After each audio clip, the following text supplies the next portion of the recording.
Tata cara ibadah new normal Gereja Betani Kemah Pemulihan Madiun. Yang pertama, terkait ketentuan jumlah kuota jemaat oleh pemerintah, maka semua jemaat diharap untuk mendaftar terlebih dahulu. Pendaftaran bisa menghubungi ibadah pukul 6 pagi, Saudara Efraim, ibadah pukul 9 pagi, Saudari Yemima, dan ibadah pukul 5 sore, Saudari Marsha. Semua ibadah bertempat di Gereja Jalan Ahmad Yani nomor 15. Dan ibadah hanya untuk jemaat berusia 16 sampai 65 tahun. Anak-anak berusia 16 tahun ke bawah dan yang berusia 65 ke atas harap mengikuti ibadah online di channel YouTube Successful Betani Families Madiun. Kedua, jemaat akan dicek suhu tubuh sebelum masuk ke lingkungan gereja, mencuci tangan sebelum memasuki ruang ibadah atau menggunakan hand sanitizer. Jemaat wajib menggunakan masker di lingkungan gereja. Ketiga, dilarang bersalaman atau berpelukan, menjaga jarak minimal 1 meter saat memasuki atau hendak meninggalkan ruang ibadah, tidak berkerumun di lingkungan gereja dan segera pulang bila ibadah telah selesai. Terima kasih karena sudah mematuhi protokol kesehatan. Gereja Betani Kemah Pemulihan Madiun selalu menjaga kebersihan ruang ibadah sebelum dan setelah ibadah. Tuhan Yesus memberkati.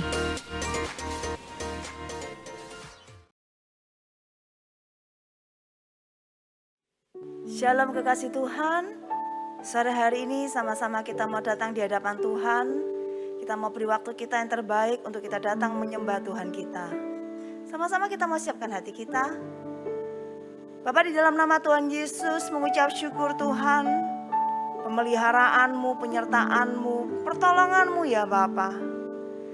Oh, kami sungguh percaya Kau Allah yang setia, tidak pernah tinggalkan setitik pun Tuhan. Dan biar pada sore hari ini kami boleh masuk di dalam hadirat-Mu Tuhan, memberikan ucapan syukur kami, menyembah Engkau Tuhan, memberikan hati kami, hidup kami kepadamu. Kira bakasi kinakana rabakashiki arabakana ramayase. Kuduskan kami, sucikan kami Tuhan, bahwa kami masuk dalam hadirat-Mu. Ya Roh Kudus, Kau bekerja di tengah kami, dimanapun kami berada Tuhan. Kau lihat kerinduan hati kami Bapa. Kinabakana ya ramayase. Kiarabasi kiarabakana ya ramayase. Biar ini menjadi saat yang terindah ketika kami boleh menyembah Engkau. Di dalam nama Tuhan Yesus, haleluya, amin. Haleluya.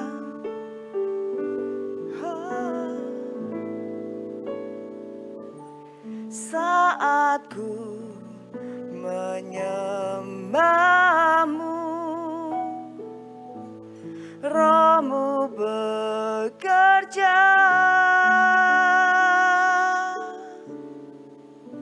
Saat ku memuji-Mu, Kau bertata di atas pujian. Saat ku menyembah-Mu, Roh-Mu bekerja. Saat ku memuji-Mu, Kau bertata di atas pujianku.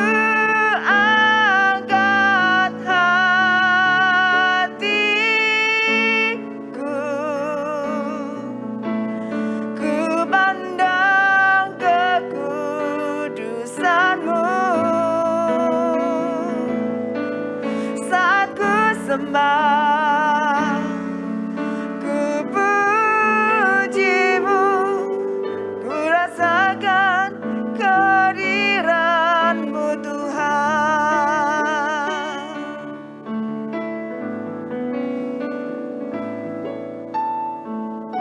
Saat ku menyembah-Mu, Roh-Mu bekerja.